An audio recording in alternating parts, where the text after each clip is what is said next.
역사를 발견하고 상상하라 미래를 민족문제연구소 팟캐스트 역발상입니다. 진행을 맡고 있는 MC노 노기안입니다.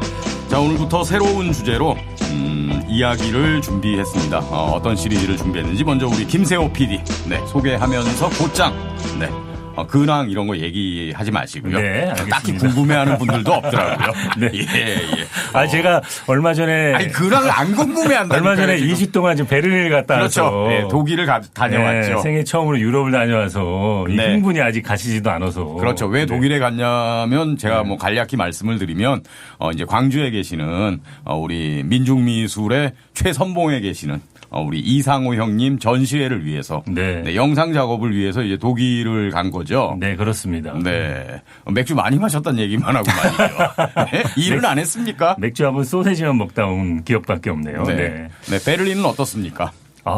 베를린 일단은 약간 우중충하긴 하지만 일단 습기가 없어서 너무 좋았는데 한국에 오자마자 이렇게 더운 줄 몰랐습니다. 제가. 네오나치나 이런 사람들 만난 적은 없습니까? 어디 숨어 있는지 보지는 못했는데 스킨헤드족 그런 건 있었어요. 뭐냐면 포스터에 퍼킹 파시즘이라는 포스터가 그건 안티파시즘. 그러니까 어쨌든 그런 것들이 계속 걸려 있는 거 보면 어디서 이제 많이 암약하고 있다고 생각도 들고 또 이번에 제가 갔을 때 그 유럽의회 선거가 있었어요. 선거가 있었는데 흔히 말하는 파시즘까지는 아니어도 어쨌든 극우에 있는 독일에 있는 정당이 거의 30% 가까운 30%요? 한 25% 이상이 되는 거를 득표해서 몇 개 정당이요? 그러니까 하나의 정당이 있어요. 이름이 지금 기억이 안 나는데 그렇게 득표를 많이 그래서 했다고요? 제가 만난 사람들은 좀 많이 놀랬다. 지금 이런 사태에 대해서 좀 독일 사회에서 좌절을 좀 얘기하고 이런 얘기를 좀 많이 들었습니다. 독일만 유독 그런 건 아니라서 유럽이 그렇죠. 그런데 이제 독일이 이번에 처음 그렇게 뭐라고 해야 되나 놀랄만한 약진을 해서 걱정이 좀 많다고 그런 얘기를 합니다. 그런 약진이 우리나라에는 없었으면 좋겠고요. 그리고 우리 이준희 선생님은 아직 소개하기 전이니까 갑자기 이렇게 들고 오고 그러시면 조금 이따 소개해드리겠습니다. 오늘 두 분의 전문가 선생님과 함께 할 텐데 일단 두 분 조금 이따 소개해드리고 자, 새로운 이야기 이제 어떤 걸 준비한 겁니까? 저희가 한 2년 정도 됐잖아요. 한국의 대중가요의 역사를 살피면서 또 한국의 근현대사의 문화 역사를 또 함께 알아보는 이런 시간을 우리 지금 계속 시리즈로 갖고 있지 않습니까? 조회수가 제일 많이 나오죠. 그렇죠. 제일 인기가 많고 또 많은 사람들이 좀 반응이 있는 그런 시리즈인데 이번에는 이제 거기서 조금 더 확장을 했습니다. 그러니까 이제 우리가 이제 역사를 다루는 어쨌든 팟캐스트니까 우리가 이제 근현대사를 다루는데 우리 근현대사를 보면 사실은 이 동아시아가 좀 결코 빼놓을 수 없는 거잖아요. 우리 역사와 함께 같이 갈 수밖에 없는. 그래서 이 대중가요도 좀 더 폭넓게 동아시아의 대중가요까지도 한번 확장해서 이야기를 좀 만들어보자라고 이제 생각을 했는데 마침 이거는 우리 전문가님께서 얘기하시겠지만 마침 그와 관련된 책이 나오기도 전에 제가 입수를 해서 이걸 방송으로 해보자 라고 얘기를 해서 어쨌든 만들게 되었습니다. 책이 나오기 전에 이렇게 방송에서 다 얘기하면 책이 안 팔리지 않을까요? 저희가 딱 궁금해질 정도까지 아직 소개 전이니까. 아직 소개 전이니까. 그렇게 저희가 반응이 있는 팟캐스트는 아닙니다. 사실은 그런 걱정은 굳이 안 해도 된다라고 생각이 들고요.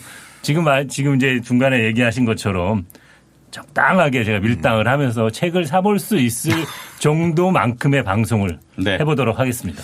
좋습니다. 자, 그럼 먼저 우리의 단골손님 이준희 선생님 소개합니다. 어서 오십시오. 예, 안녕하십니까. 오랜만에 뵙는데 어떻게 잘 지내셨어요? 날 조금 더운 거 빼고는 근데 계절은 어쩔 수가 없으니까요. 또 노래 들으면서 잘 살고 있습니다.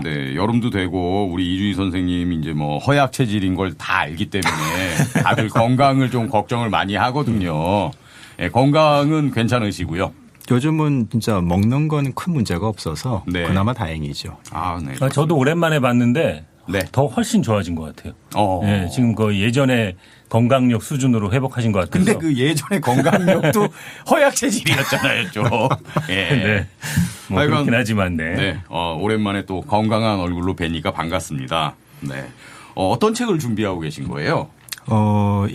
제가 좀 먼저 소개를 받았으니까 소개해 주신 대로 아까 김세호 PD 말씀대로 한국의 대중음악, 대중가요도 물론 우리한테 의미가 당연히 있지만은 한국의 근현대사가 한국만의 역사가 아니죠. 그러니까 이 한 나라의 역사로만 살피기에는 그렇게만 보면은 놓치는 바가 너무 많거든요. 네. 그렇죠. 단정 뭐 식민지 문제도 그렇고 뭐 6.25 전쟁 문제도 그렇고 다 결부되어 있기 때문에 대중음악도 마찬가지입니다. 다 엮여 있고 그 경계를 넘나드는 모습들이 너무나 많았기 때문에 뭐 미국이나 유럽까지도 가면 더 좋겠지만은 최소한 동아시아 우리 이웃하고 있는 나라들까지는 아울러 볼 필요가 있다는 거죠. 그래서 뭐 책을 좀 이따 소개를 받으실 신현준 선생님과 함께 이제 작업을 했고 뭐 좀 그래도 아무래도 기왕 만드는데 좀 팔리면 좋지 않을까. 네. 뭐 이런 자리가 또 도움이 되지 않겠습니까?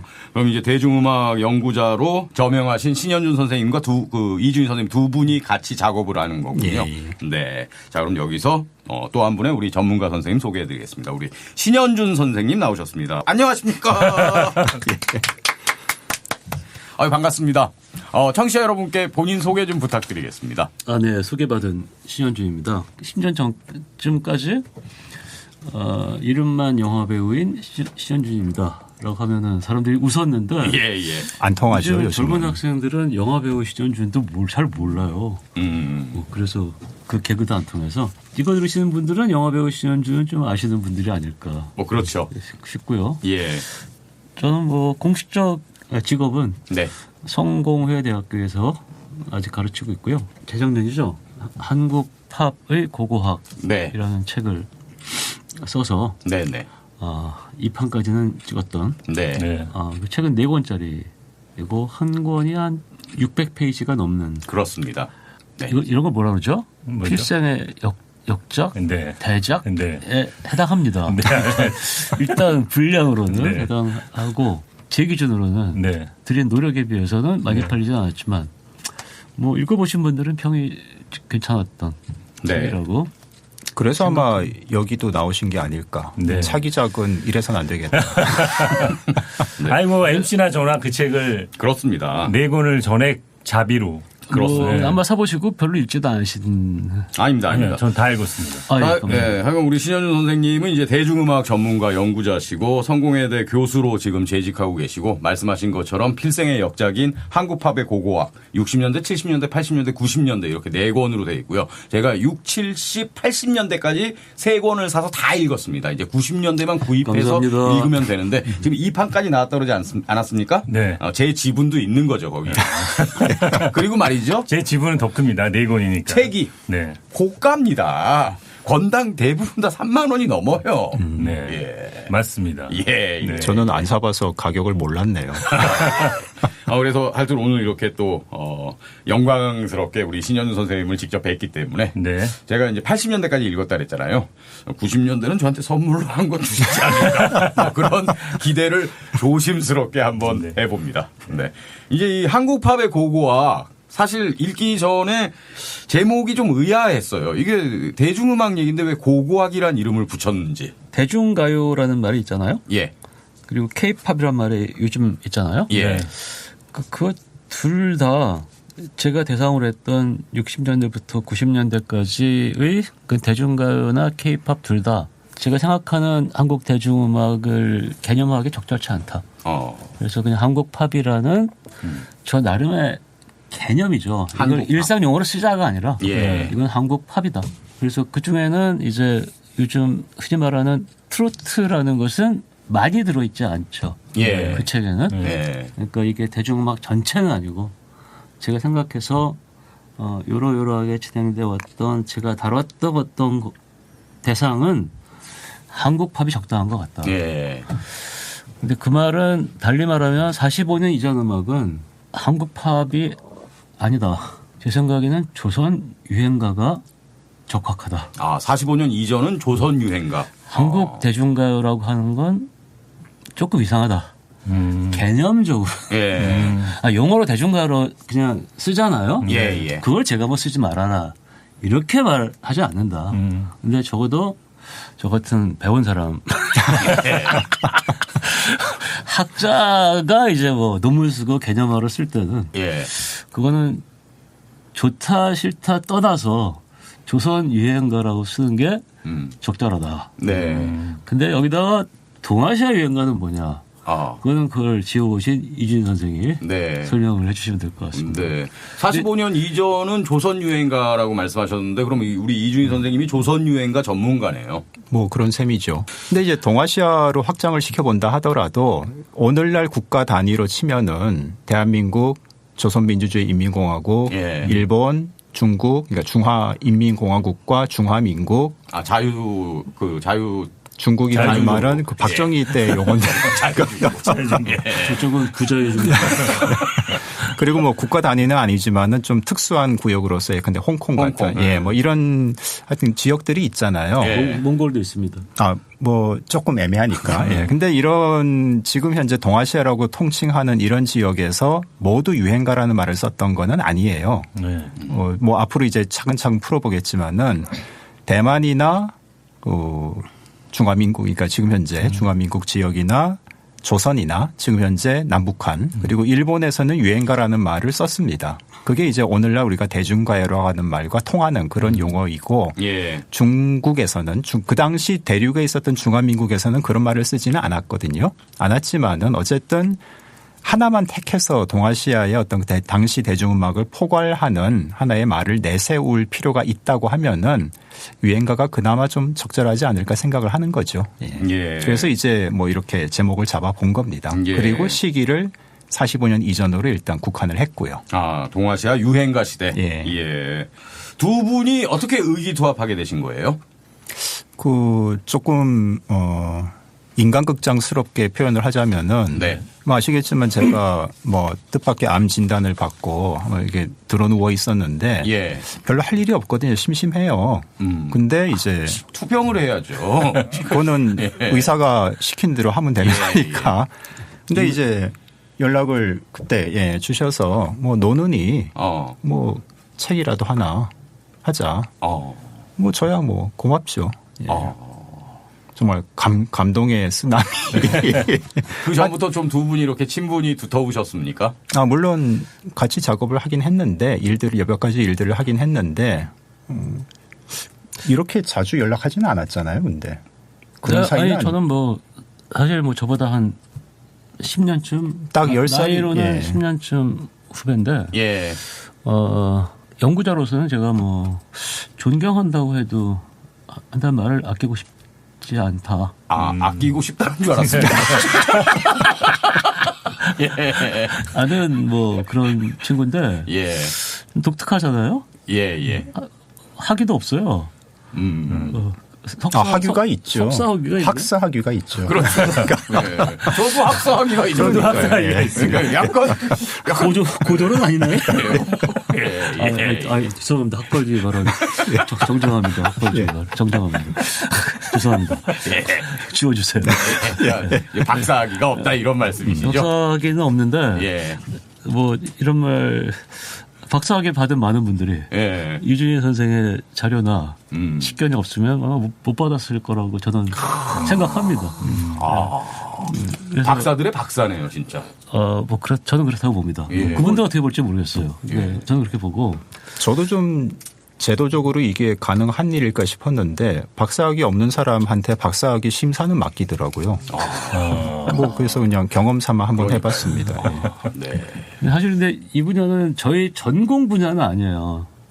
45년 이전은. 네. 저는 제가 은퇴하고 좀 할까 생각을 하고 있었어요. 이거는 만만한 분야가 아니라고 생각했는데 사실은 오늘도 그렇고 이 분야도 그렇고 제가 조교같이 조교를 마다하지 않고 일을 해도 괜찮다. 라는 아름다운 이야기 같죠. 그렇죠. 감동의 쓰나미. 미담스러. 그래서 오늘도 저는 그냥 뭐 이렇게 북치고 장구치면서 거들어주는 어떤 인물들 출생년도 알아보고. 손가락이 빨라야 검색도 바로바로 할 수 있습니다. 그리고 동아시아의 근대는 언제 시작됐느냐 이런 말 물어보시면 중국에서는 1840년 아편 전쟁이 있었고 일본은 1853년도에 페리 제독이 군함을 흑선 그렇죠. 흑선 끌고 와서 그걸 시작을 볼 수 있겠다. 그거는 질문 나왔을 때 해주시면 선생님. 아니 뭐 이런 얘기를 제가 주로 할 거라는 얘기입니다. 일단 책이 어떻게 좀 내용 좀 소개 좀 해주셨으면 좋겠고 그다음에 더불어서 그냥 우리 이제 이게 8회로 시리즈가 지금 예상되고 있잖아요. 지금 전체적인 8회를 어떻게 좀 준비하셨는지까지도 같이 한번 이야기를 해주셨으면 어쨌든 좋겠습니다. 역사적인 기술이 될 수밖에 없긴 한데요. 그렇다고 해서 그야말로 연대기 몇 년도에 무엇이 있었고 그다음에 또 무엇이 있고 이런 건 사실 재미가 없습니다. 예, 중요한 정보이긴 한데 재미는 없죠. 그래서 완전히 연대기를 벗어난 건 아닌데 최대한 시공간을 좀 이렇게 뒤섞어 보는 그런 구성? 어떻게 보면 읽을 때 조금 불친절하게 느껴질 수도 있지만은 그래도 그 단계만 살짝 넘어서면은 보다 재미있게 그리고 정보를 좀 입체적으로 느낄 수 있는 그런 책이라고 일단 생각을 해보는데 물론 최종적인 판단은 독자들에게 또 돌려야겠지만요. 예. 자, 그래서 오늘부터 이제 8회에 걸쳐서 신현준, 이준희 두 분과 함께 1945년 이전의 동아시아 그 유행가를 이제 살펴보겠습니다. 네. 정확히 우리가 제목을 하면 동아시아 유행가 시대 1914년부터 1945년. 네. 어찌됐건 아까도 말씀드렸다시피 역사를 좀 입체적으로 그리고 주변 나라들과의 연관성에서 이렇게 우리가 볼 필요가 있기 때문에 음악 얘기를 하면서 또 그 안에 깃든 또 역사 얘기도 나오기 때문에 아무래도 같이 재미있고 네, 내용도 풍성하지 않을까 싶은데 더군다나 또 우리 이준희 선생님은 동양사학과 출신 아니겠습니까? 그렇죠. 네. 전공 아닙니까 그러면? 아편전쟁, 흑선 사실 다 제 건데. 우리 신현 선생님은 경제학 박사니까. 그러니까요. 네. 그러면 이제 일단 동아시아 유행가 시대인데 동아시아의 그 범주가 아까 말씀하셨다시피 이제 한반도, 중국, 일본, 홍콩까지 이렇게 포함되는 건가요? 근데 아까 왜 몽골 얘기를 잠깐 하셨잖아요. 아, 몽골까지. 근데 약간 걸쳐 있는 지역이 또 있습니다. 어디요? 월남. 베트남. 예. 그러니까 몽골과 베트남은 뭐 북아시아 뭐 아니면 뭐 동남아시아 이런 식으로 구분을 하기도 하는데 완전 이렇게 모든 경계가 다 그렇지만은 이게 정말 두부모 자르듯이 그렇게 동아시아가 끊어지는 건 아니잖아요. 근데 그런 식으로 따지다 보면은 이제 미국까지 다 아시아를. 야 베트남 야 여기까지 가야지.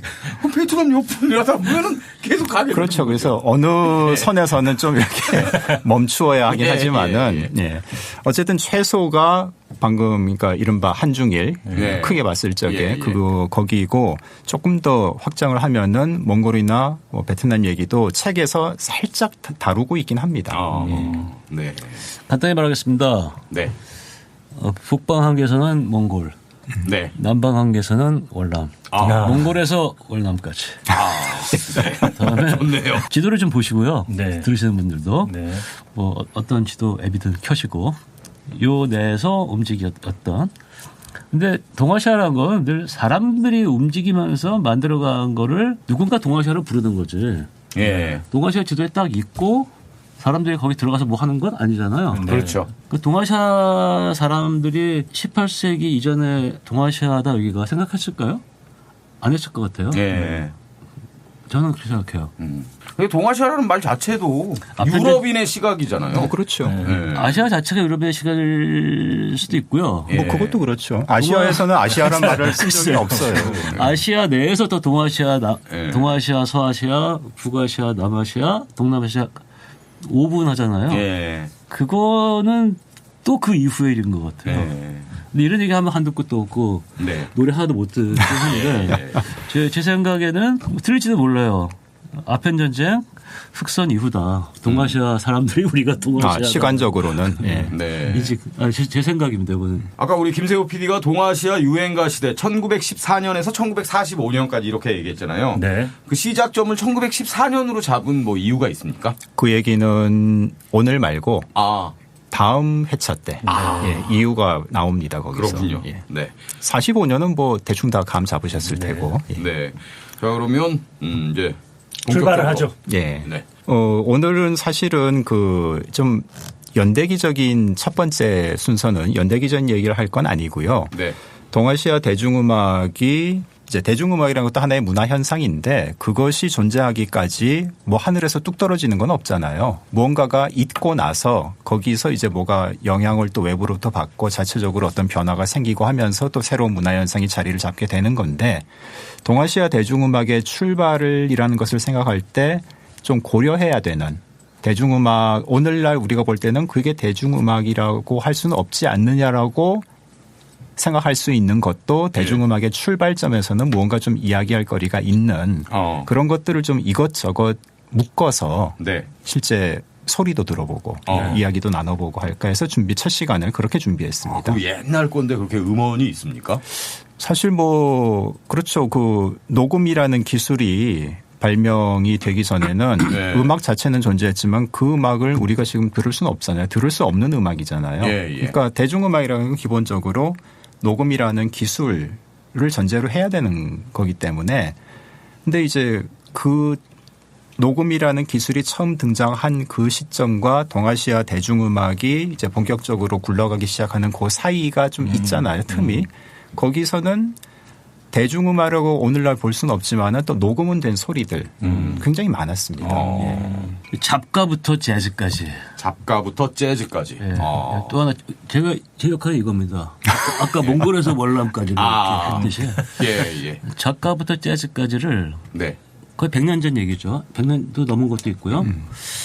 요즘 얘기를 100년 뒤에 누가 또 이런 팟캐스트를 한다면 트롯부터 힙합까지 뭐 이렇게 하지 않을까. 근데 트롯과 힙합은 굉장히 역사도 다르고 트롯은 뭔가 이렇게 좀 굉장히 동아시아적인 음악이 돼버렸는데 힙합은 저 멀리 물 건너온 것 같은 처음엔 그랬죠.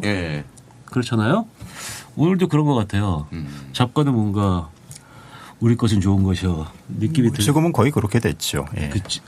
그 따지고 보면 그것도 아닌데. 그 재즈는 이때 완전히 이제 물 건너온. 힙합보다 더 힙했던. 그렇죠.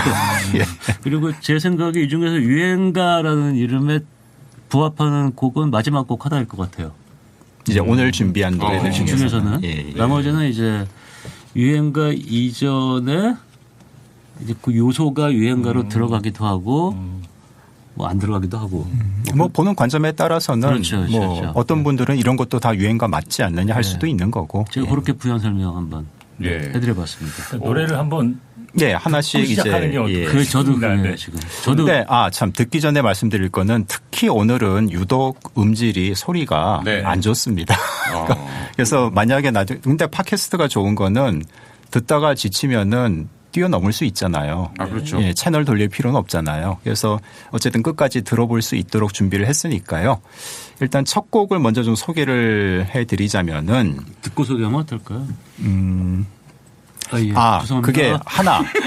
이게 요거는 미리 말씀드리는 게 좋을 것 같습니다. 이게 뭐 길지 않은 음악인데 마지막 대목에 당연히 잘 안 들리시겠지만은 우리가 익히 잘 알 수도 있는 이름이 나와요. 비행기 조종사 안창남, 자전거 왕 엄복동 두 사람의 이름이 등장을 하거든요. 요것만 미리 말씀드리고 한번 들어보시죠.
통 뭔 소리인지 모르겠네요.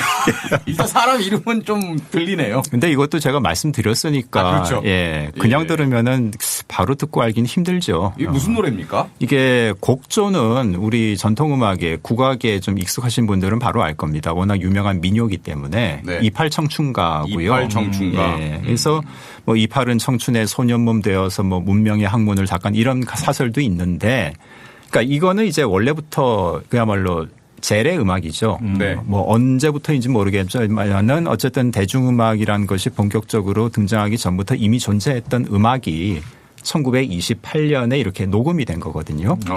그런데 이런 걸 이제 한국에서는 보통 잡가라고 표현을 많이 하는데, 뭐 잡가의 정확한 정의가 어떤 거예요?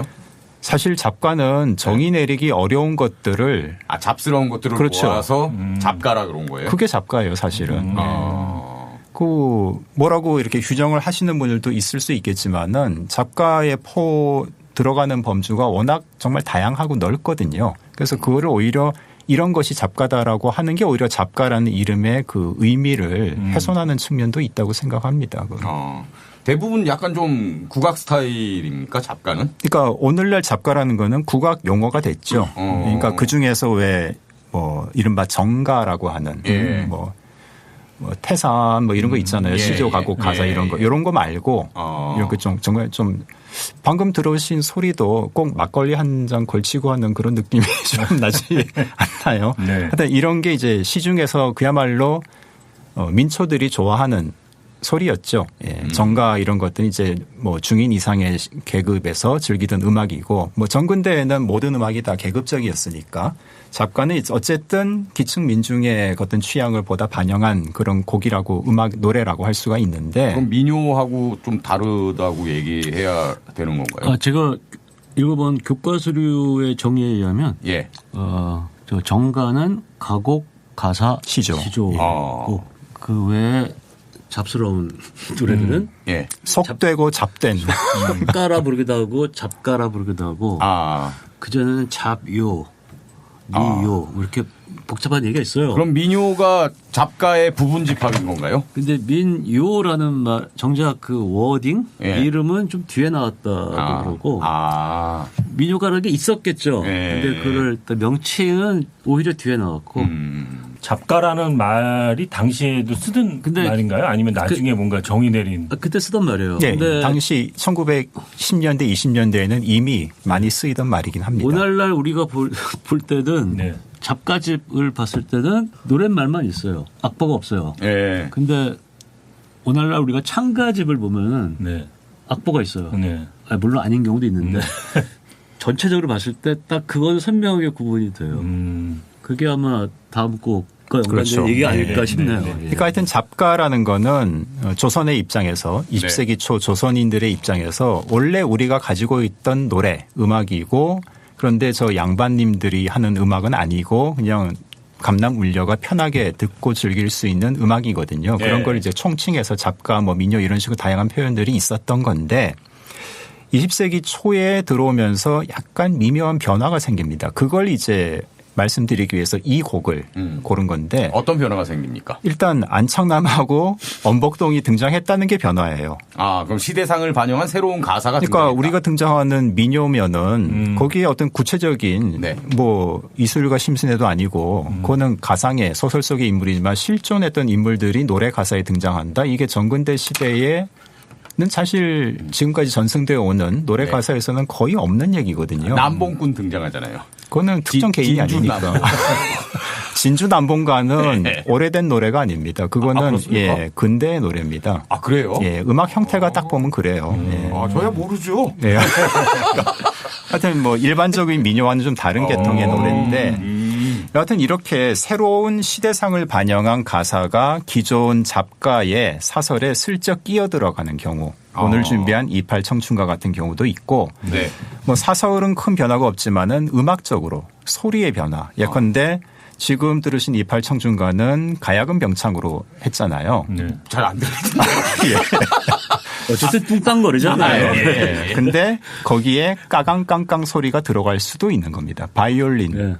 서양 악기를 이제 넣는 거죠. 예. 그러니까 음악이라는 거는 사실 특히나 이런 일반 지배계층의 음악이 아니라 그냥 정말 평범한 사람들이 즐기는 음악은 재밌고 뭔가 하여튼 와닿고 그게 뭐 정체가 뭔지 모르겠지만은 예. 그러면 다 좋아할 수 있는 거 아니겠습니까? 그게 예. 뭐가 됐든 간에 그러다 보니까 아니 왜 우리 국악에 바이올린이 끼어드는 게 말이 되느냐? 이거는 이제 먹물들의 입장인 거고 예. 그냥 듣는 사람 입장에서는 신선하잖아요. 새롭잖아요.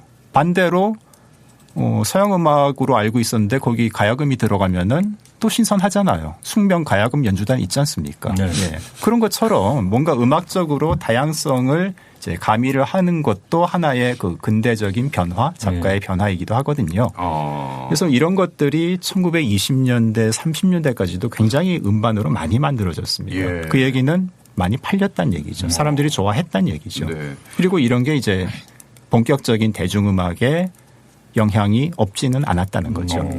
그럼 지금 우리가 들었던 이 28 청춘가가 그 당대 셀럽 이름이 구체적으로 나온 최초의 노래인가요? 우리 또 최초 이런 거 좋아하지 않습니까? 근데 위험하죠 또. 지금까지 알려진 예. 앞에. 근데 제가 우리 신현준 선생님의 여러 책들을 읽어본 결과 신현준 선생님이 진짜 그 최초 이런 거 싫어하시다. 예. 그런 거 딱 그런 거 잘못 쓰면 망신당하거든요. 예. 그렇죠. 예. 하나 제가 코멘트 해도 될까요? 네. 잡가랑 민요 이런 거 좀 혼동스럽잖아요. 예. 근데 차이를 여러 가지 얘기할 수 있지만 하나만 들면 민요는 뭔가 농촌 공동체의 노래라고 할 수 있겠죠. 뭐 모내기 할 때 부르는 노래입니다. 뭐 이런 식으로. 근데 잡가는 저 같이 뭐 얘기 나누는 그 학자 중에 경북대학교 국악과 권도희 박사님이 계시는데 도희야 네 언급했다? 저기 그분에 의하면 잡가는 20세기 초 도시의 노래다. 약간 용어를 좀 논문스럽게 표현하자면은 시정의 노래.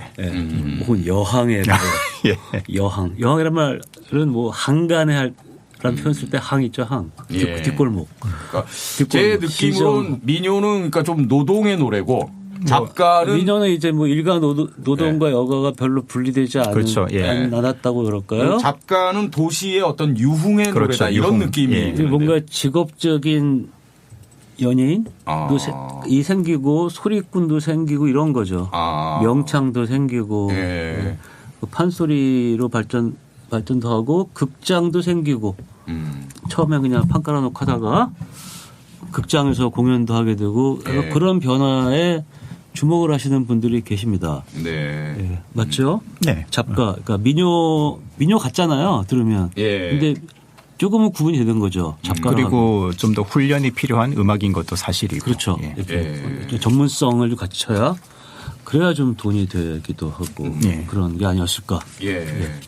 하여간 통속 재래 음악의 새로운 어떤 가사나 새로운 악기가 이렇게 음악적인 요소, 문학적인 요소 추가됐다. 그게 이제 동아시아 유행가의 기반이 되는 거다. 그러니까 조선만 한국만 그랬던 게 아니라 중국과 일본에서도 똑같은 현상들 당연히 있습니다. 그래서 이런 것들은 뭐 방금 말씀드린 것처럼 이 동아시아 사실 동아시아만도 아니고 그거는 어느 지역이든 다 맞아요. 똑같아요. 맞아요. 뭐 유럽이든 미국이든 마찬가지긴 합니다. 예. 그럼 다음 들어볼 노래는 어떤 거예요? 예, 그 창가라는 걸 한번 들어볼까 하는데요. 창가. 예, 이것도 소리는 안 좋지만은 들으면 다들 알만한 곡입니다. 예, 이건 뭐 제가 굳이 설명을 안 드려도 될 것 같습니다. 예. 모를 수가 없는.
멜로디는 아주 익숙한데 어느 나라 말이죠? 이게 무려 1913년도 녹음이라서 100년도 훨씬 지났죠. 어느 나라 말입니까, 근데? 뭐 당연히 조선어입니다. 우리말이라고요? 학도가라고 뭐 아시는 분들이 많을 겁니다. 근데 이제 보통 학도가 하면은 학도야, 청년 학도야로 알고 계신 분들이 많을 텐데 그 가사는 아닙니다. 그러니까 멜로디는 같지만은 어느 부분은 약간 일본어처럼 들렸고 사실 이 노래 멜로디 자체가 일본 곡이기도 하거든요. 아, 그래요? 예. 어쨌든 한 가지 확실한 거는 그 고향을 출처를 뭐 따지기 전에 굳이 파보지 않더라도 소리만 들어도 가사는 뚜렷하지 않아도 이 반주 악기는 어느 정도 감이 잡히지 않나요? 피아노. 피아노로. 건반. 그렇죠. 가야금과는 완전히 다르지 않습니까? 그렇죠. 피아노, 서양 악기로 연주를 하고 있고 음악 멜로디도 곡조도 일본 사람이 만든 것이긴 하지만은 이른바 서양의 음악 체계를 받아들여서 서양 음악식으로 만든 노래고 그리고 가의 평균율을 치르는 게 궁상가치유가 아니라 도레미파솔라시도를 이제 반영해서 만든 노래고 그러니까 이렇게 동아시아 특히 이거는 뭐 한중일 공통일 텐데요. 이른바 근대 이후에 우리가 원래부터 가지고 있던 그런 음악이 아니라 받아들인 음악 체계, 서양 음악 체계를 받아들여서 새롭게 만든 노래. 처음에는 물론 모방과 번안이 주였지만은 그런 걸 이제 보통 창가라고 실제로 일본에서 만들어진 말이긴 한데 일본과 조선과 대만에서는 창가라는 말이 굉장히 많이 쓰였고요. 중국에서도 당시에는 창가라고 썼대요. 근데 나중에는 창가라는 일본적인 좀 그런 게 문제가 쓰기 되는지 싫어서 모르겠지만 학당 악가 악은 음악할 때 악자요. 학당은 이화학당 할 때 학당. 그러니까 이 창가라는 거는 기본적으로 약간 교육과 밀접한 관련이 있거든요. 애국계몽. 그렇죠. 이 학도가는 항일 음악에도 들어가는 곡이잖아요. 그러니까 항일 음악의 범주에 포함이 되지만 어쨌든 곡조는 일본 곡이고 이런 것들이 참 그 시대의 그 여러 가지 다면성을 뭐 대변하는 한 예가 될 수 있고 해방 투쟁을 위해서 적의 무기도 갖고 그렇기 때문에 또 동아시아 차원에서 봐야 할 필요도 있는 겁니다. 예. 뭐 일본곡으로 항의를 할 수도 있죠. 그럼요. 아니, 그 항일 음악에 아주 많은 곡들이 다 사실은 그렇죠. 외국의 번안가루에서 가사만 바꾸는 녹아맞죠. 근데 이 학도가의 원곡은 일본에서 만들어진 그 철도창가라는 제목이 철도창가예요.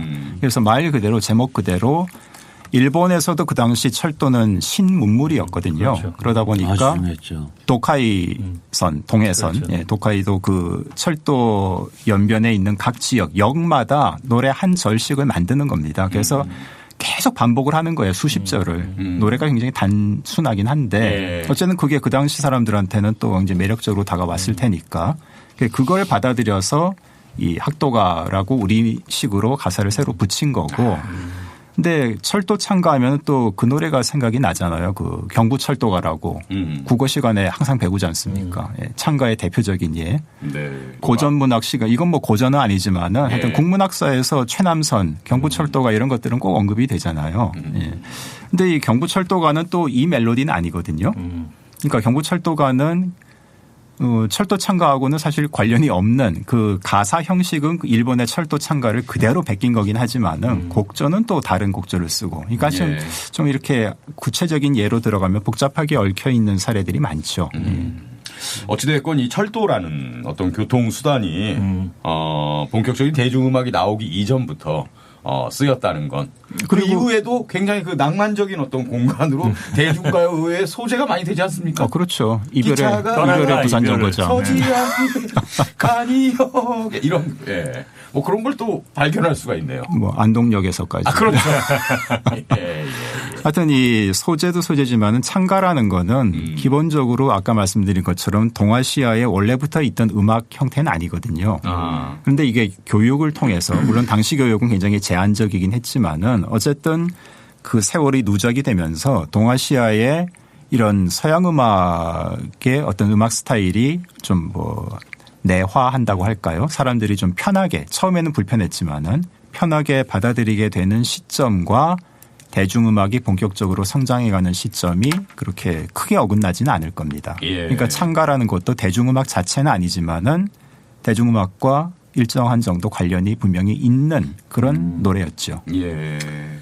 저도 뭐 조사를 좀 해봤습니다. 네. 그 창가가 일본말로 쇼카라고 부르죠. 네, 쇼카. 그게 1890년대 이제 도입이 된 걸로 알고 있어요. 근데 조선에는 그 합방 1910년이죠. 네. 이전에 나온 게 창가집이 하나 나왔어요.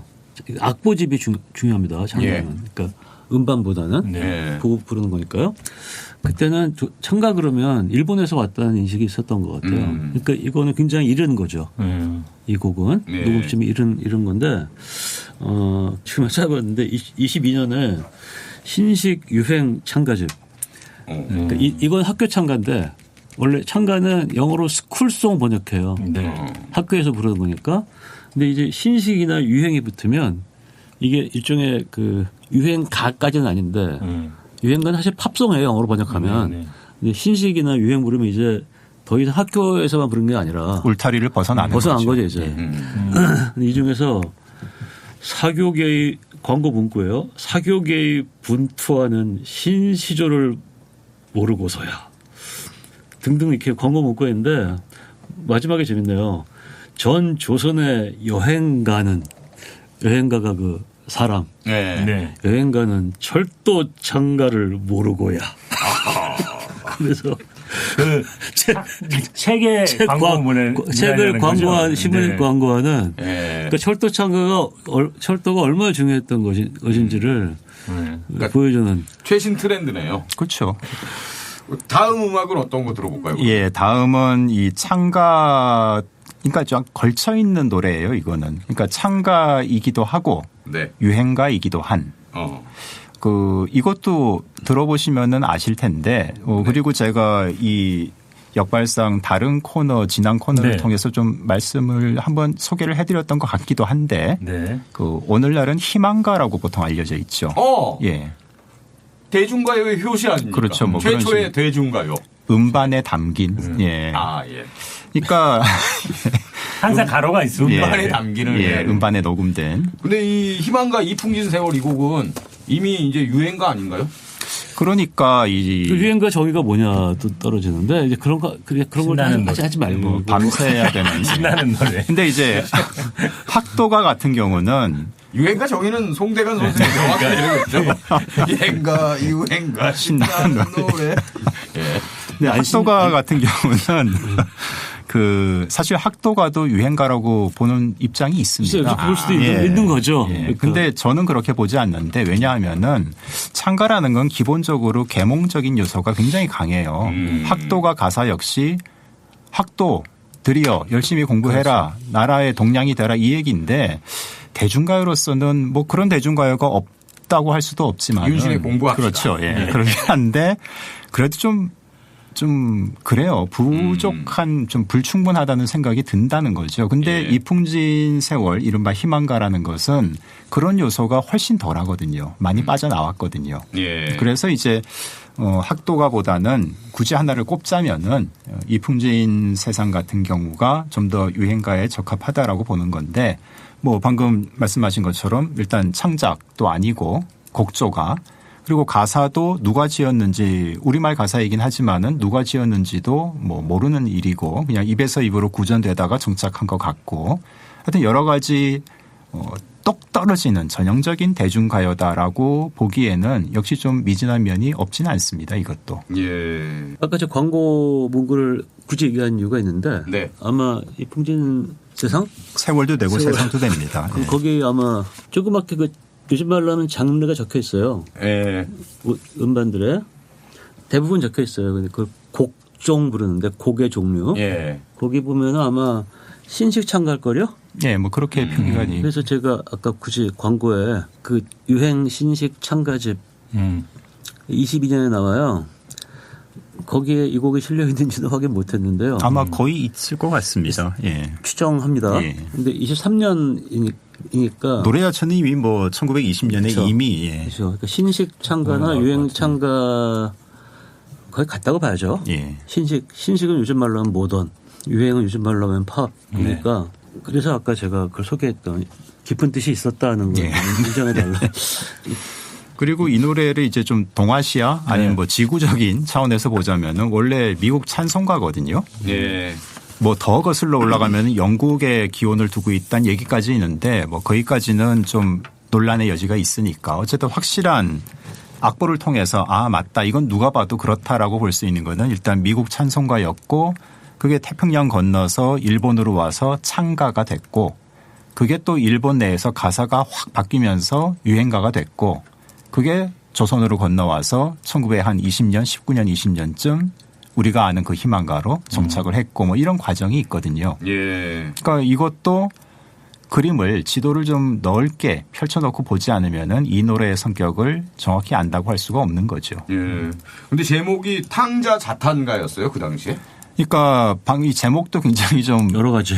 이거 갖고도 논문 한 편 쓸 수도 있는데 이풍진 세월이냐, 이풍진 세상이냐, 탕자 자탄가냐, 탕자 경계가냐 제목만 해도 한 10가지는 될 것 같습니다. 근데 사실 이풍진 세월이나 이풍진 세상은 제목이라기보다는 가사 첫머리예요. 그렇죠. 황성예터는 가사 첫머리고 제목처럼 불리지만은 그거는 황성의 적이잖아요. 그렇죠. 눈물 젖은 두만강도 두만강 푸른물이 되는 것처럼 그런 식으로 보시면 되는 거고 그래서 저는 굳이 하나를 꼽자면은 탕자자탄가라는 제목을 더 선호하는 입장이긴 한데 돌아온 탕자가 스스로 탄식하는 노래. 그렇죠. 바로 그 뜻입니다. 근데 이러면 사람들이 잘 못 알아들으시죠. 이런 마음 제가 잘 압니다. 방탕한 후에 돌아와서. 이제는 마이크 앞에 선. 저번 팟캐스트 보니까 뭐 대학 다니실 때 술만 먹고 대화만 하고. 언제가 그랬습니까?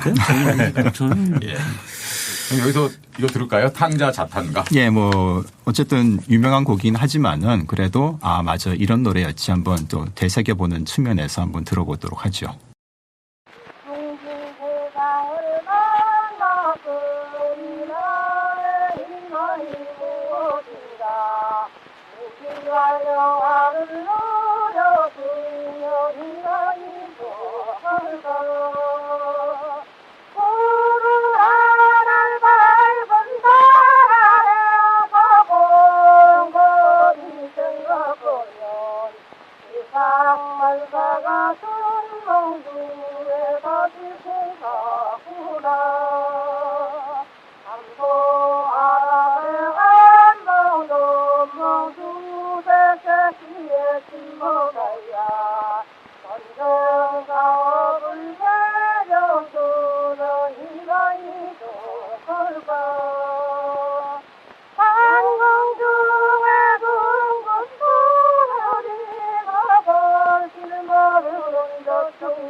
마음 세상으로 가는 세월은 설가으니 어느 누가 도와주면 이마이 좋을까 걷는 달과 지는 수북뿐이 없어진 건가라 전정사를 사는 너를 흔들기 어려워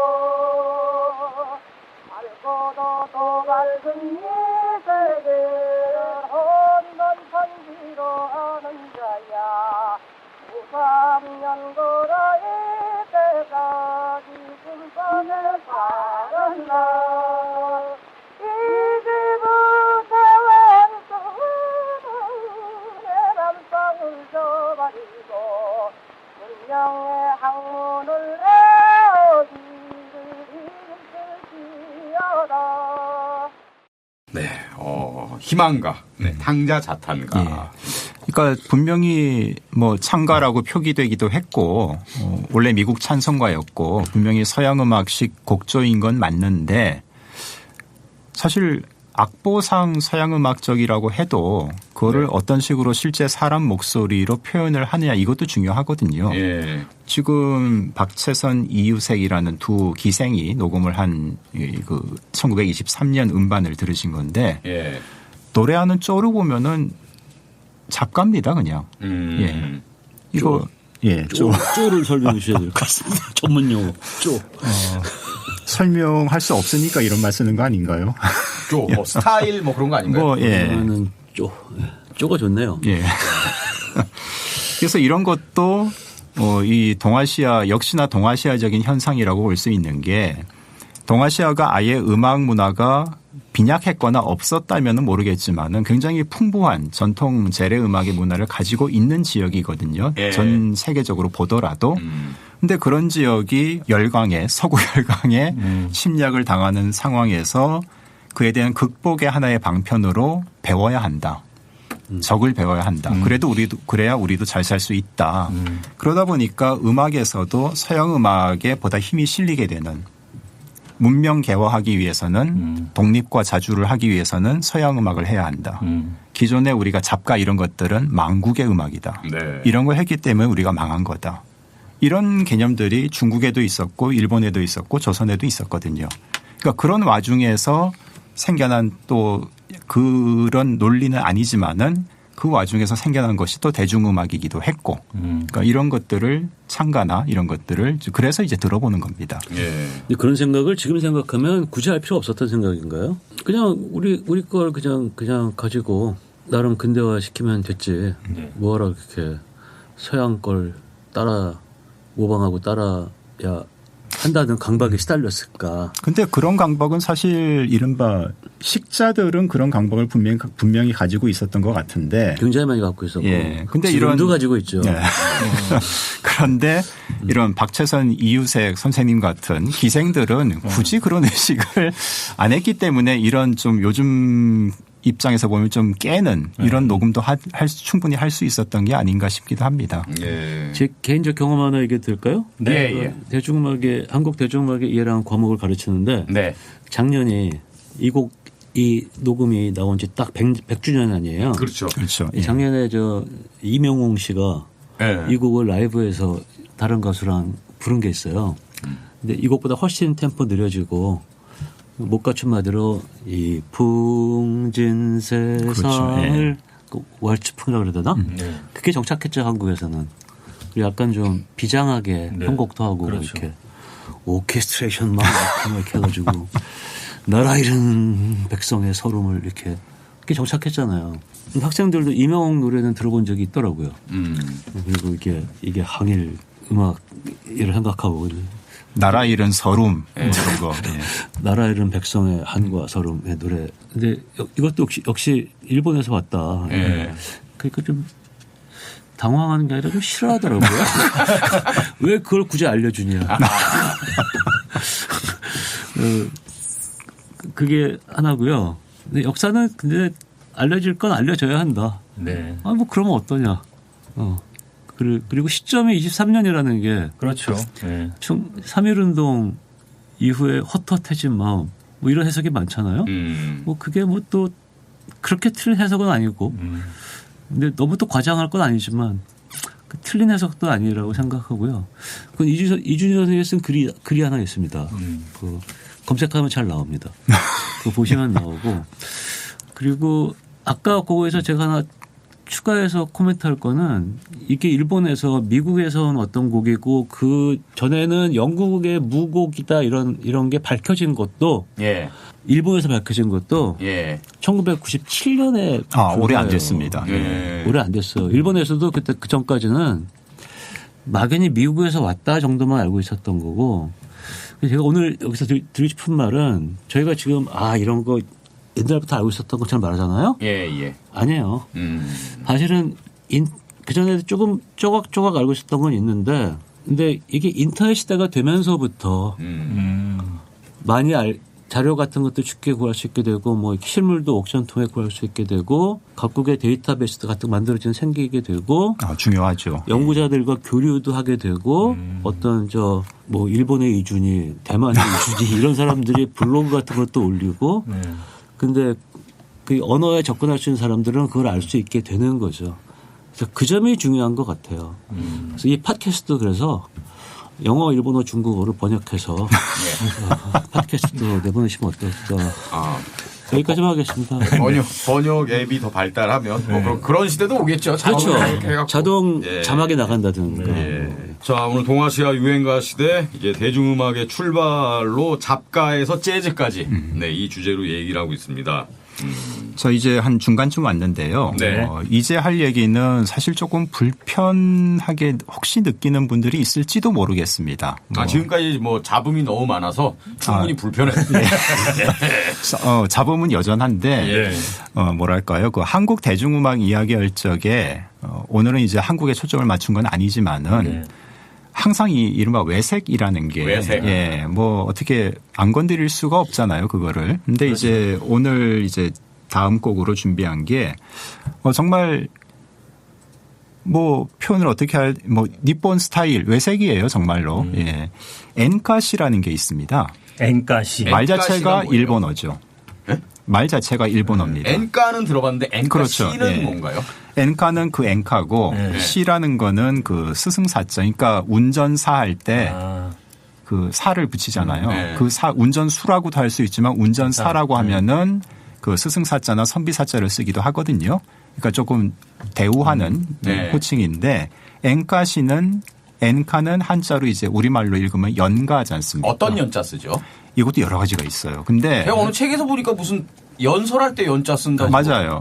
계몽 차원에서 맨 처음 불렀다고. 그게 출발이긴 합니다.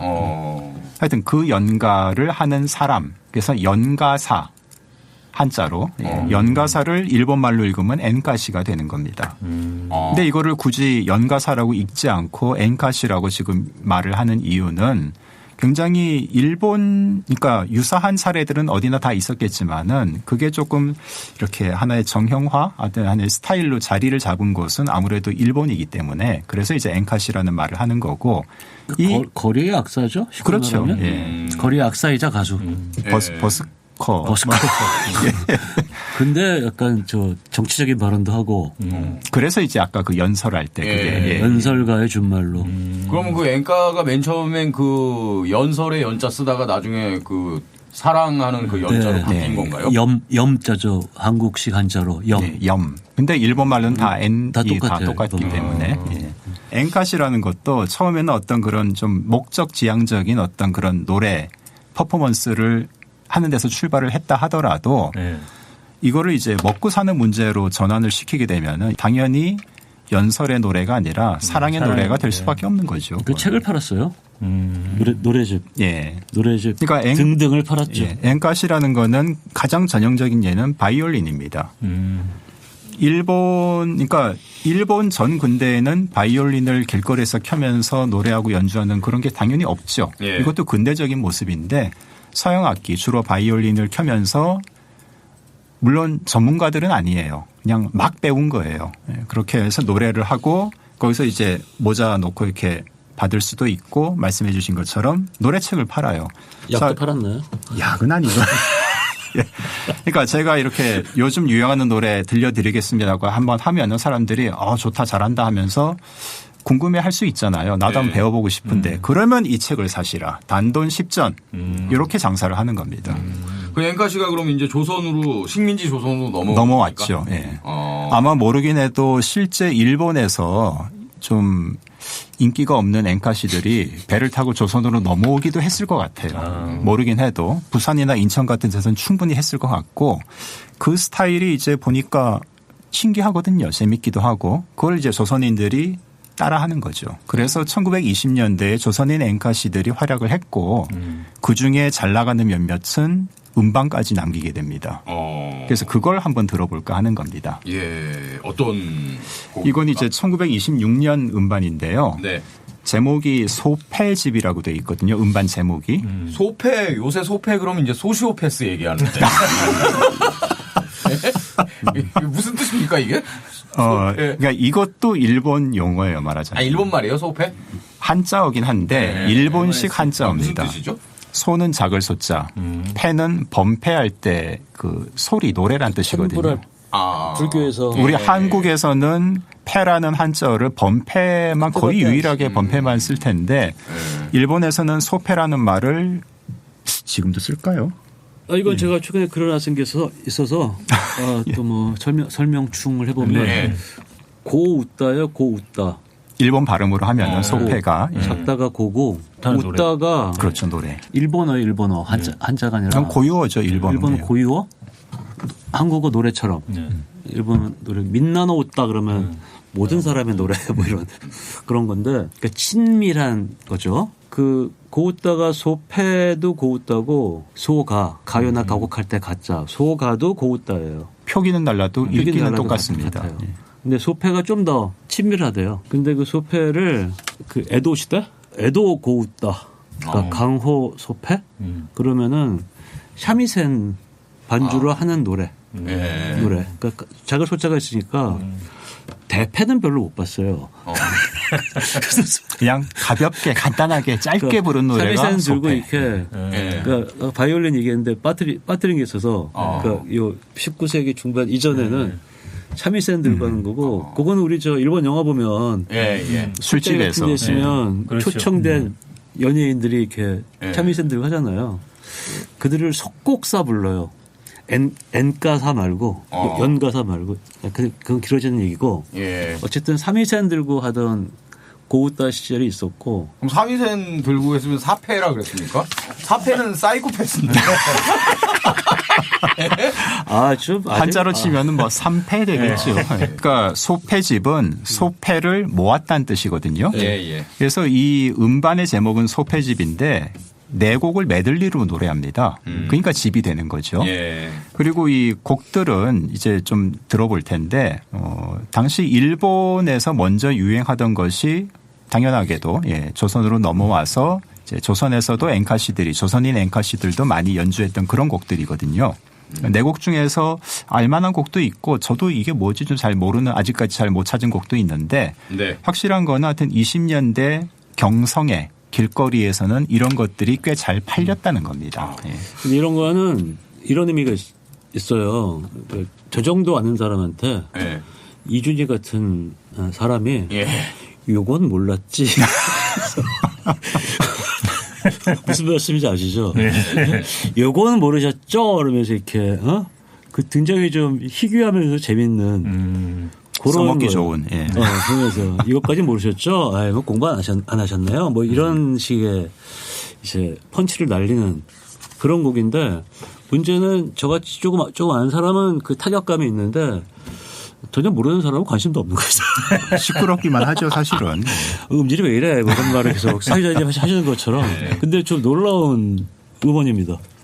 진짜 우리 방송에서만 들을 수 있는. 그렇죠. 최초 공개까지는 아닙니까? 뭐 최초라는 거는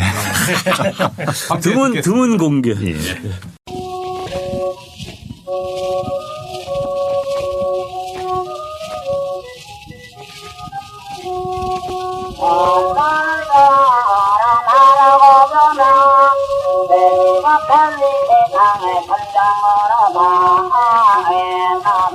사람이 눈감이 많아 혼자 이 세상에 살네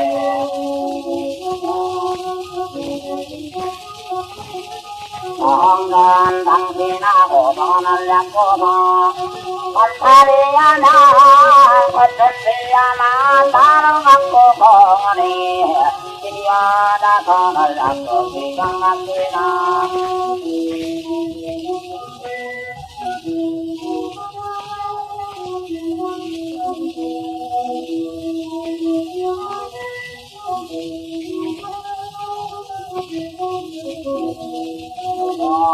양의 강지도 김정강산이 되리요 너의 가로요 장비는 당당히 되리라 상대가 성령량비 날자양대 대답이 없네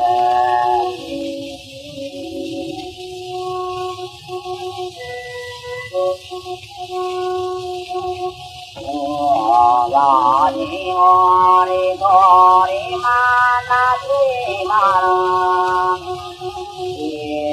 예하는지 빌고이 야니로라 안에 달리 오리 도리 대방항에서 내버리는 밤이 나라 비행하리라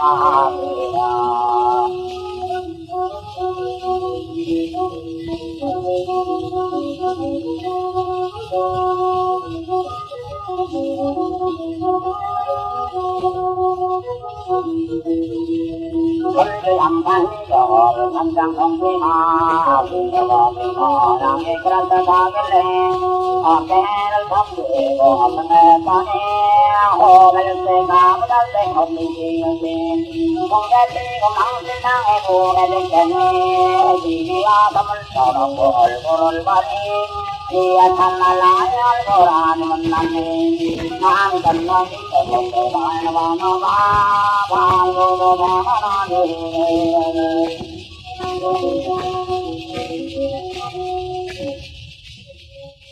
네, 소패집. 예. 네, 메들리네요, 진짜로. 그렇죠. 아까 예. 보니까 희망가도 나오고. 예. 예. 충분히 알아들으실 정도는 되죠. 그래도 음질이 안 좋긴 하지만은. 예. 근데 아까 그 박재선 이유색 이렇게 기생이 불렀던 거랑 확실히 좀 창법이 달라진 것 같은데요. 그러니까 이런 거를 좀 안 좋게 표현하면은 진짜 외색인 거예요. 일본 엔카시들도 이런 스타일로 실제 노래를 했습니다. 네. 그러니까 이거는 왜 비유가 어떨지 모르겠지만은 이태리 그 성악이 오페라 창법이 네. 사실 자연스러운 발성은 아니잖아요. 벨칸토. 예, 그거는 만들어낸. 그러니까 그게 사람들이 좋아하니까 만들어낸 것처럼 엔카시 발성도 만들어서 하는 소리예요. 예. 우리가 듣기에는 이상하고 외색이다 이렇게 지금은 그렇게 느낄 수 있지만은 이 당시에는 이게 최신 유행 창법이었기 때문에 네. 굳이 조선의 엔카시들이 이렇게 따라 했던 겁니다. 1926년인데 뭐 식민지 조선이 예, 외색이 있는 거 당연한 거 아니겠습니까? 식민지인데. 아니면 더 이상한 거죠. 그런데 이제 이런 것들이 이 엔카시 단계가 오면은 이거는 완연히 창가와는 이제 거리가 완전히 동떨어지게 된 거니까 이거는 2단계쯤 되면은 초창기 유행가다 이렇게 얘기해도 뭐 네. 크게 문제는 없는 거죠. 그렇게 된 거죠. 예. 다만 이제 아직 조선의 창작 음악은 아닌 거죠. 그러니까 절반의 창작, 가사는 어쨌든 우리말이 붙었으니까. 네. 벌써 시간이 또 많이 지났거든요. 네, 좀 속도를 내서 예. 네, 오늘 들어야 될 음악들이 있으니까 진도를 나가 보겠습니다. 예. 네. 이제 근데 이 고르다 보니까 하나 좀 현실적인 문제가 있었던 게 이런 100년쯤 전의 음악들은 지금 현재 시점에서 구하기가 쉽지가 않거든요. 이 소리를. 예. 네. 그러다 보니까 이제 아무래도 우리께 조금 더 가까워서 지금까지 전부 조선어로 녹음된 곡들을 들어봤는데 동아시아잖아요. 네. 네. 그래서 좀 넓혀볼까 합니다. 네. 이제 일본에서 발매된 음반 그 소리를 들어볼 텐데 1926년쯤에 발매된 일본 음반이고요. 곡은 가고노도리라는 일본이니까 당연히 일본어 제목이죠. 가고노도리인데 한자로 쓰면은 조롱, 그러니까 새 장 속에 든 새라는 뜻이에요. 그래서 한국에서 이 곡의 번안곡도 많이 나왔는데 그때 이제 농 속에 든 새, 뭐 농중조 이런 식으로 번역이 많이 됐습니다. 근데 이 노래가 바로 일본 엔카시의 가장 대표적인 그 인물로 꼽히는 네.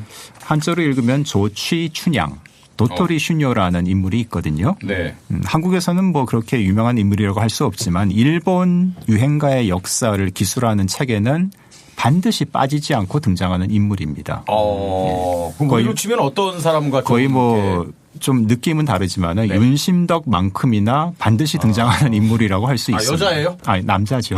네. 근데 이 조치춘양 그 도토리 슈뇨라는 사람은 엔카시니까 당연히 바이올린 연주하고요. 노래도 하고 작곡도 했습니다. 이 보통 엔카시들은 곡까지 만드는 경우가 그렇게 많지 않았는데 이 양반은 창작자, 작사, 작곡자로서도 많은 작품을 남겼고 조치춘양의 도토리 슈뇨의 대표작이 바로 이 가고노도리라는 곡인데 이 노래를 또 오늘 굳이 준비한 이유는 가사가 재밌어요. 일선융합 버전입니다. 그러니까 일본어로 한 번 부르고 조선어로 한 번 부르고 다시 일본어로 부르고 다시 조선어로 부르고. 누가 불렀는데요?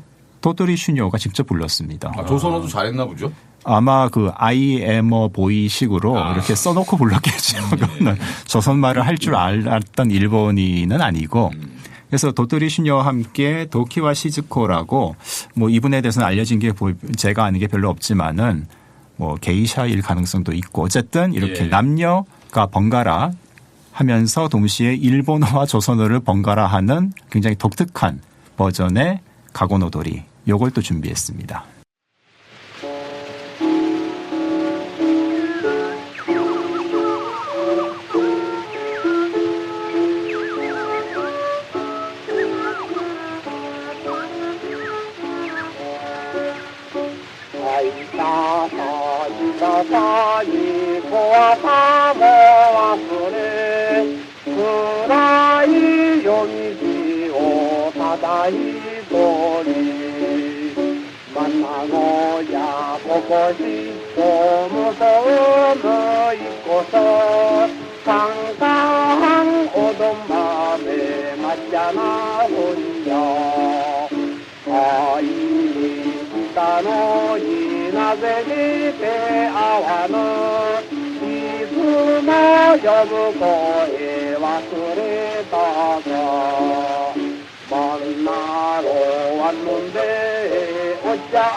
네, 어떤 게 일본어고 어떤 게 조선어인지 잘 모르겠습니다. 선일 융합 버전이 아니라 일선 융합이기 때문에 먼저 나오는 게 일본어, 그다음에 그 내용을 이제 번역을 해서 조선어 이런 식으로 이제 교대해가지고 부르고 있는 거죠. 그것도 이제 20년대잖아요. 한 26년쯤은 이제 추정되는 건데 노래 들으면서 그런 생각이 들었습니다. 1920년대에 제가 태어났으면 노래 제일 잘하지 않았을까. 지금 생각하면은 아니 저게 가수야?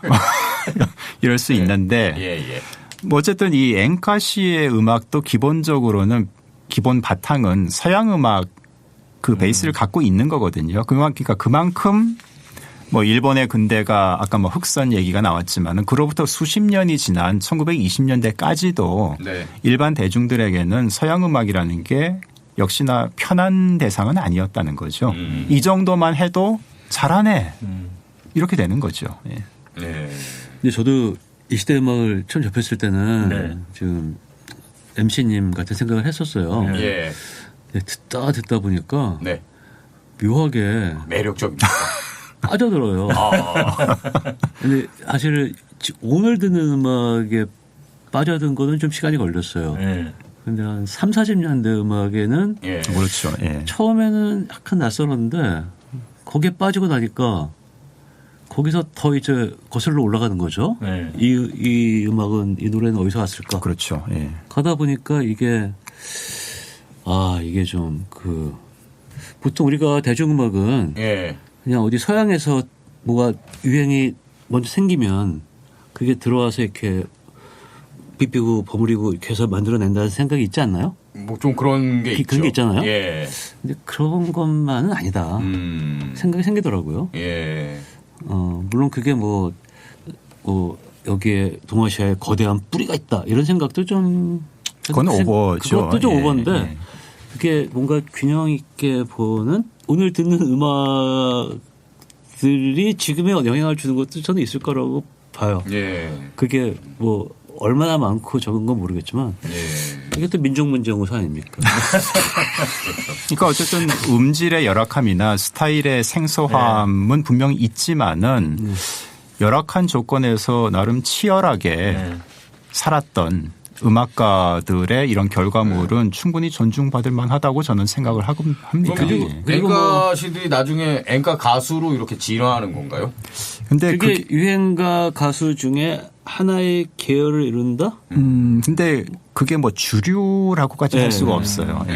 유행가 가수들은 좀 오히려 음악적으로 훈련받고 교육받은 사람들이 훨씬 많아요. 근데 이게 길어질지 모르겠지만 제가 요 곡을 이 농이 농구할 때 농이죠? 그렇죠. 바구니. 이게 가사 두 절만 불러드릴게요. 2절 보고 싶어 왔더니 왜 나오지를 않나. 내가 부르는 소리를 잊어버렸나. 유행가스럽잖아요. 3절 당신의 부르는 소리 잊지는 않았지만 나오랴 나올 수 없는 장 안에 든 새. 상당히 문학적이네요. 요즘 가사보다 낫지 않습니까? 품격이 있네요, 훨씬. 뭐 100년 전 노래라고 해도 요즘 정서와 비교해도 크게 빠지지 않습니다. 그러니까요. 한 절이 되게 짧죠. 요즘 말로 하면 사비란 말 코러스가 없다고 그럴까? 자, 다음 곡은 오늘 분량 이제 두 곡 더 들었는데 이제 거의 막바지로 향해 가고 있습니다. 맨 마지막은 아까 왜 잡가에서 재즈까지라고 했잖아요. 그렇죠. 맨 마지막 곡은 재즈인데 그 전 단계에 들어볼 게 이제 가극입니다. 가극. 음악극. 그거는 연극 장르 아닌가요? 근데 가곡은 말 그대로 극도 있지만은 가도 있잖아요. 그렇죠.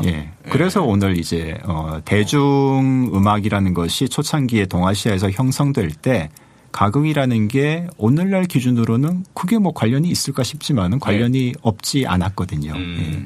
그래서 오늘 준비한 그 여러 가지 가극의 그런 음원들 중에서 중국 걸 하나 준비를 해봤습니다. 동아시아니까. 제목은 포도선자. 한자로. 포도는 그 포도고요. 우리가 따먹는 포도. 선자는 그러니까 요정을 선자, 신선선자의 아들 자자를 써서 이거를 이제 요정을 이런 식으로 표현을 했다고 하더라고요. 포도 요정입니다. 그러니까. 그러니까 요정이 그 림프 요정 얘기한 거죠? 그러니까 술 먹는 저는 위생 있는 요정으로 지금 받아들여가지고. 예. 그건 아니고. 역시. 예. 포도라는 요정이구나. 예. MC님 소양 파악했습니다. 죄송합니다. 저도 그렇게 생각해요. 그 요정. 탕자. 팅커벨. 팅커벨. 그런 겁니다. 이거 대인용이 아니고 소인용 가극입니다. 그러니까 이거는 이제 어린이용. 그러니까 일단 음악이 그러니까 이런 가극, 음악이 노래가 곁들여진 극이라는 것이 뭐 원래부터 동아시아에 없지가 않았잖아요. 지금도 있잖아요. 재래적인 음악극, 전통적인 음악극이 다 있지 않습니까? 중국하면 경극 아닙니까? 그렇죠. 경극. 뭐 한국하면 판소리. 일본도 뭐 나니아부시, 가부키 이런 게 있거든요. 그러니까 이런 게 있지만은 지금 얘기하는 가극이라는 것은 계통이 좀 달라요. 그런 원래 있던 것을 그대로 계승했다기보다는 계승적인 면이 뭐 전무하다고는 할 수 없겠지만은 신극 기본적으로 서양의 그 양식 음악도 그렇고 극도 그렇고 서양 연극, 서양 음악을 받아들여서 동아시아화한 그게 이제 이 20세기 초창기 대중음악 동아시아 유행가와 관련이 있는 그런 가극의 모습이라고 볼 수가 있는 거죠. 그래서 이 음반이 19세기 말 20세기 초에 동아시아에서도 이제 상품으로 많이 팔리기 제작이 되기 시작을 하는데 초창기 음반의 역사에서 가장 인기가 있었던 레퍼토리 장르는 아까 들었던 창가, 뭐 엔카시 아니면은 뭐 잡가 이런 것도 있지만은 사실 재래 음악극이 가장 인기가 있었습니다. 우리로 치면 이제 판소리. 굉장히 많은 양적으로도 그렇고 판매 성적도 굉장히 좋았다고 해요. 일본이나 중국도 마찬가지였습니다. 근데 그런 것들은 이제 대중음악과 직결되는 분야는 아니잖아요. 대신 서양적인 요소를 받아들여서 새롭게 근대적인 음악극으로 만들어진 이런 가극, 가무극은 대중음악과 깊은 관련이 있는데 예컨대 이제 오늘 준비한 포도선자는 작곡자가 리진휘라는 분이거든요. 한자로 쓰면은 여금휘. 여금휘. 이게 뭐 좀 상식적으로 알아두시면 어디서 써먹기 좋은 게 중국 대중음악의 아버지. 보통 그렇게. 리진후이가요? 예. 리진후이. 외워야죠 이런 거. 이런 거를 하나씩 외워둬야 어디 가서 잘난 척하기 좋습니다. 그렇죠. 1891년생입니다. 1800. 그럼 숫자가 또 들어가야 사람들이 혹합니다. 믿어주죠. 신의 혁명 때 딱 만 20살인 나이. 신의 혁명이 1911년. 1891년생. 리진후이가 중국 대중음악의 아버지다. 중국 대중음악의 모택동. 근데 이제 이 오늘 준비한 곡은 포도선자라는 이 아동 가극은 본격적으로 이 리진후이가 대중가요에 뛰어들기 전 단계 그 밖에 다양한 음악을 이제 시도하고 있을 때의 그런 모습이거든요. 그러니까 이제 리진후이라는 어떤 한 인물의 캐릭터와 관련된 거기도 하겠지만은 초창기 동아시아의 대중음악 이분 말고도 가극과 관련된 활동을 하다가 대중음악 작곡가 뭐 또는 가수 이렇게 좀 성공을 거둔 인물들이 꽤 여럿 있습니다. 뭐 그거는 일본, 중국, 조선 다 마찬가지죠. 이 이제 준비한 소리 자체는 대중가요로 보지는 않지만은 그런 역사를 이해하는 데는 도움이 될 만한 이제 음악 소스가 되는 거죠. 자, 그럼 여기서 들어보겠습니다. 가수는 딸입니다. 리밍후이라고 리진후이의 딸입니다.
그럼 패왕별이가 연습을 예.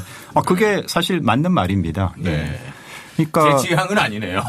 뭐 제 취향도 딱히 아니긴 한데 어쨌든 서양 음악을 기반으로 해서 만들어진 건 분명한데 지금 우리가 듣기에는 진짜 패왕별이랑 다를 게 뭐야 이런 느낌도 들잖아요. 그러니까 이제 절충적인 초창기다 보니까 그런 거고 오늘날 중국에서 만약 이런 서양 포도 선자를 새롭게 공연을 만약 한다, 녹음을 한다면은 이렇게 부르지는 않을걸요 아마? 근데 제 취향이긴 합니다. 취향은 다 다른 거니까요. 그리고 뭐 여러분 다 아실 그 루쉰이라는 분이 꼭 이 곡은 아닌데 리밍회이 등이 부른 노래를 듣고 한 말이 있어요. 고양이 목 졸라 죽일 때 나는 소리 같다. 그러면 노신도 별로 안 좋아했던 얘기잖아요. 긍정적인 표현은 아닌 것 같네요. 노신도 절강성 출신인데 북방은 이런 목소리가 별로 안 나와요. 저 남방 쪽 소리인데 그쪽은 이런 목소리를 좋아해요. 리진휘라는 분이 이분의 그 감호극 그러니까 김민기 선생님이 아동극에 그렇게 집착했잖아요. 이분도 좀 그런 분이에요. 근데 그걸 이렇게 교육적으로 뭔가 아동극 만들어서 그때 아직 중국은 지금이야 대부분 우리가 만다린 보통화 부르는 것으로 대부분 하잖아요. 교육을 해서. 근데 그때는 됐겠어요. 그게. 아직 교육도 보고 안 되고 그랬으니까 전부 다른 말을 쓰고 있었는데 그래서 국어 보급으로 이 아동극을 만들어서 극을 보면은 소리가 들리잖아요. 음반을 만들고 들으면 국어도 익힐 것이다. 라고 시작을 한 거예요. 그것이 루이 선생이 상당히 훌륭한 분이네요. 오사운동 거기 참여해도 그 지식인 그룹의 일부였고요. 근데 그러다가 서서히 이제 상업의 늪으로 유흥의 세계로 빠졌다는 것이 중국의 다른 쪽 지식인들의 평이죠. 좀 비판적으로 보는 경우에는. 그런데 본인은 이게 모던이다라고 스스로 생각했던 것 같아요. 그래서 논쟁이 있는 분이시죠. 근데 그거는 사실이에요. 오사운동에서 그 전근대 타파잖아요. 오사운동에 거기에 지식인 그룹의 일부였고 집안도 되게 그런 빠방한 집안. 그러니까 유흥 쪽으로 빠졌겠죠. 돈이 많으면 유흥은 돈을 전제로 합니다. 그런데 아동극 그게 굉장히 힘들었어요. 계속 다시 만들고 누구 돈 받았다가 잘 안 돼서 그랬는데 하나만 언급하기 필요한 게 있는데 그 일본의 다카라즈카 가극단 있죠. 처음 들어보는데요. 있습니다. 앞으로도 가끔 얘기를 하게 될 겁니다. 100몇 년 넘은 지금도 있는 소녀 가극. 여성들만 남자 역까지 모두 다 여성들만. 여성 국국이네요. 네, 맞아요. 다카라즈카는 지명 이름이에요. 간사이 지방에 있는 데고 온천도 할 수 있는 곳에 호텔 같은 데서 이제 공연 관람도 하고 이런 쇼를 만든 거죠. 쇼가 있는데 지금도 이제 지속되고 있는데 이건 거의 일본에서는 근대 문화재 취급을 받습니다. 다카라스카는. 예. 모르셨던 말을 빼고 나중에 편집하시고요. 모르는 게 뭐 부끄러운 건 아니지 않습니까? 알겠습니다. 근데 일본은 그렇게 오래 지속되는데 리진이 선생이 한 거는 다카라스카를 자기가 뭐 참고를 많이 했다 이런 말도 해요. 직접 본 건 아닌 것 같은데 하는데 이거는 계속 깨져나간 거예요. 뭐가 잘 안 되고 그 근대 중국의 그 간단의 고대역사에 대해서 그렇죠? 좌파우파 대립하고 27년이 그 장개석 그 사계 사변 그렇죠. 그것도 있었고 뭐 하여간 딱 그 무렵이에요. 27년 딱 그 무렵이 아마 중국 최초의 유행가가 탄생한 해이기도 합니다. 그 얘기는 다음 회에 해야 됩니다. 1년 전. 1년 전. 최초 안 시작하신다고 최초라고 얘기하시네요. 네. 근데 여하튼 이렇게. 제 말은 뭔가 좀 여성을 주로 이루어진 젊은 여성으로 이루어진 가극단이라는 게 뭔가 그게 근대로의 해방의 상징처럼 여겼던 맞아요. 어떤 분위기. 이건 중요한 것 같아요. 그러네요. 네. 근데 그거를 선정적으로 비판하는 사람들도 있었고 이게 묘하게 당시에 26년이면 또 윤심덕 사건의 아닙니까? 그 26년의 의미를 좀 이렇게 생각해 봤으면 자살 안 했다는 얘기도 있던데요. 뭐 그런 복잡한 이유가 있었다는 게 그게 바로 대중문화의 핵심이다. 그렇죠. 그 자체가. 그 센세이션. 그러니까 이렇게 보면은 말씀해 주신 대로 이제 오사운동 이런 얘기가 나왔는데 새로운 음악을 받아들이고 그것을 통해서 새로운 문화, 새로운 조국, 민족 뭐 이렇게까지 나아가는 그런 생각이 동아시아엔 다 있었거든요. 그러니까 창가도 일정한 부분 그런 데 바탕을 두고 있는 음악이었다고 볼 수 있고 조선에서도 지식인들 중심이긴 하지만은 수심가 이런 거 부르면 안 된다. 그거는 퇴폐적이고 이런 거 불러서 우리가 망한 거였기 때문에 새롭게 건전한 그게 뭐 실체가 좀 애매하긴 하지만은 그런 운동이 있었거든요. 그러니까 이 리진후이라는 인물도 출발은 그러했다는 거죠. 자, 이제 오늘 마지막 곡. 마지막 곡입니다. 이건 뭐 좀 설명을 드리고 이제 마무리로 음악을 들을까 하는데요. 그럼 오늘 잡가에서 재즈까지 그랬으니까 이거 재즈인가요? 재즈죠. 일단 노래 제목은 한자로는 청공이라고 쓰고요. 읽기로는 아오소라. 일본 말입니다. 아오소라인데 음편형으로 아오소라. 푸른 하늘. 그러니까 이 원래는 미국에서 발표된 곡이에요. 블루 헤븐. 그러니까 마이 블루 헤븐. 이거는 굉장히 유명한 곡이죠. 미국 노래 마이 블루 헤븐이 불과 1년 만에 일본의 이제 번안곡으로 등장을 하는 겁니다. 어떻게 이 시대에 1년 만에 그렇게 했을까요? 뭐 이미 레코드라든가 또 사실 인적인 왕래도 있었던 게 태평양을 이미 증기선이 가로지르고 있던 시대잖아요. 거의 한 1년 걸리지 않습니까? 그 정도는 안 걸리죠. 그리고 대중음악이라는 거는 매체를 통해서 유통되는 게 기본 속성이기 때문에 사람이 굳이 안 와도 되잖아요. 그렇죠. 그 배 레코드가 실려서 왔다 갔다 하는 거죠. 그런데 이 청공 아오소라라는 노래는 말하자면 일본 대중음악사에서 그 일본의 어떤 재즈 붐이 일어나게 된 하나의 뭐 도화선이었다 이런 식으로 얘기들을 굉장히 큰 히트곡이었던 건 틀림이 없습니다. 그러니까 여기서 이제 짚어볼 것은 재즈라는 게 어쨌든 크게 봐서는 대중음악의 일부이잖아요. 그런데 이제 그중에서도 좀 하나의 특정한 양식을 동아시아에서는 재즈라고 좀 재즈송 이런 식으로 이제 묘사를 했던 건데 그러니까 비교적 뒤늦은 시기적으로 좀 늦게 도입된 이런 것들도 동아시아 음악 그 자체가 재즈 자체가 동아시아의 대중음악은 아니니까 또 동아시아 대중음악의 다양한 모습들을 구성한 요소로 20년대 후반부터는 굉장히 중요해졌다는 거죠. 그 얘기를 이제 하고 싶어서 이 곡을 마지막 곡으로 준비를 한 겁니다. 중요한 포인트 두 개. 첫 번째는 이제까지 들으셨던 음악이 좀 음질이 안 좋다고. 이건 깨끗해요, 참. 깨끗한 이유가 있습니다. 28년 음반인데 깨끗하다고요? 이제까지 들어왔던 상대적으로. 상대적으로. 왜냐하면 기계식 녹음에서 전기식 녹음으로 마이크를 쓰는 녹음을 했다는 거죠.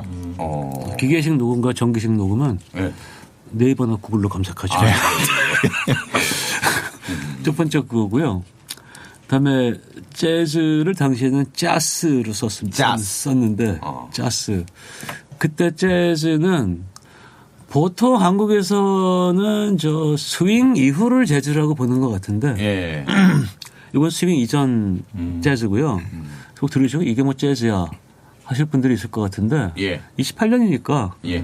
아직 스윙이 본격적으로 도래하기 전이죠. 그러니까 20년 되면은 미국도 초창기거든요. 네. 그리고 그때 뭐 음반에 적혀 있는 걸 띄시 보니까 폭스트로트, 예. 브로토. 예. 그게 폭스트로트예요. 예. 그러니까 요즘 트로트라는 말, 이 어원이 폭스트로트인데 그게 원래는 재즈 리듬 중에 하나, 그 두 박자 리듬, 예. 그 폭스트로트라는 게 적혀 있어요.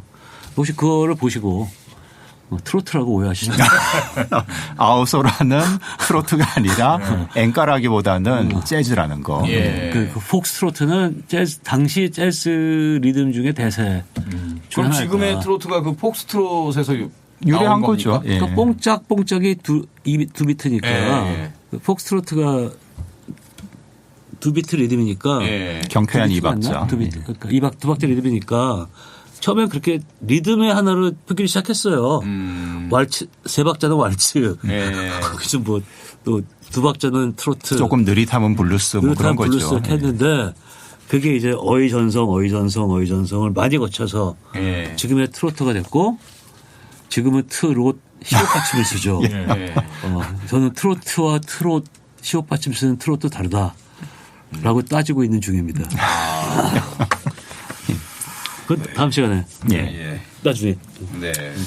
그러면 이 1920년대부터 미국 대중음악이 좀 전 세계적으로 영향을 끼쳤다고 볼 수 있는 건가요? 그렇죠. 파리에서 난리였고요. 네. 사실은 도쿄보다 네. 상하이가 더 오사카가 더 난리였고요. 오사카보다 하얼빈도 오사카만큼 난리였던 것 같고요. 그러니까 상하이는 더 난리였던 것 같고요. 1920년대 조선은 사실 동아시아에서 그러니까 지리적인 걸 얘기하는 게 문화적으로 약간 변두리적이었기 때문에 예. 그보다 훨씬 센터 역할을 하고 있었던 일본의 대도시 도쿄나 오사카 또 중국의 뭐 상해 같은 곳들은 말씀하신 대로 하얼빈 예, 재즈가 그 당시에 굉장히 핫했거든요. 그런 장소들이었거든요. 뭐 물론 조선도 조금 시차는 있지만은 그런 흐름에 결국은 동참을 하게 되는 건데 그냥 나온 김에 얘기하자면 그런 것들이 일시에 확 시들어버린 거는 역시 전쟁과 관련이 있죠. 네. 네. 자, 그럼 오늘 이 천공 블루 헤븐, 예, 마이 블루 헤븐. 이 곡 들으면서 천공이 아니라 청공. 청공. 네. 청공이라 그랬습니다. 네. 천공은 뭐 스승님이시죠? 네, 스승님, 결의 스승님이시고 민족을 이끌어갈 청공이라 그랬습니다. 청공. 네. 하여튼 1928년 음반 이 노래 들으면서 마무리하겠습니다. 네. 네. 오늘 너무 길어졌습니다. 예. 첫 시간이 항상 이렇죠, 보면. 일단 뭐 앞부분에 서두로 많이 얘기한 것도 있고 해서. 네. 너무 재미없지 않으셨나요? 아닙니다. 네, 재밌었습니다. 편집에서는 아주 재밌게 나올 거라고 생각합니다. 자, 그럼 우리 두 분 선생님 다음 시간에 또 만나겠고요. 네, 함께 해주신 여러분 고맙습니다. 감사합니다. 감사합니다.